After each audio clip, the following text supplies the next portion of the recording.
ચડવાનું, મારા હસબન્ડ ને પગે સોજા ચડવાનો, બરાબર, અને થોડું બીજું બધું ઘણી પ્રોબ્લેમ હતો. બરાબર. પણ આ 10 દિવસની આની આ કરવાથી મને ઘણો ફાયદો થયો. અને એ બાયોટેરિયમની જે મેટ્રેસ ને મેટ્રેસ પ્રોડક્ટ છે, તમે વાપરી એનાથી શું તમને ફરક લાગ્યો? ઘણો ફરક લાગ્યો. 10 દિવસમાં ફરક પડ્યો છે. બરાબર.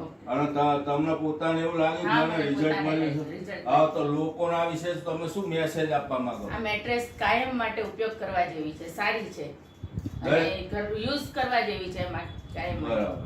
ચલો, થેન્ક યુ વેરી મચ. મને થાકી નથી લાગતો, પછી તબિયત સારી રહે છે, શ્વાસ નથી ચડતો, બધી રીતે. અને બધી રીતે સ્ફૂર્તિ ફૂલ રહે છે. બરાબર. અને ગાંડા 60 ચડવાથી થાકી વર્ષની જતા હતા, ઉંમરમાં એ હવે નથી ખબર. 60 વર્ષની ઉંમરમાં અત્યારે ઓલરેડી આ છેલ્લા 4 દિવસથી તો ઓકે થઈ ગયું. પાણીથી બહુ સારું રહે છે. અને પાણી બીજું પીવાથી. સોરાસીસમાં મને રાહત છે. સોરાસીસ જે આંખમાં થતો હતો એમાંય બહુ રાહત છે. અને ટૂંકમાં વસ્તુ પૈસાની મતલબ નથી, પણ વસ્તુ એક માણસની જિંદગી બચાવે એવી વસ્તુ સારી છે. બરાબર, સરસ. માણસની જિંદગી બચી જાય આમ. ધન્યવાદ સાહેબ. હા, જે લે છે ને એને પૈસાની જિંદગી બચાવો. જય બાયોટેરિયમ એવું. હા. Bye, bye. હા.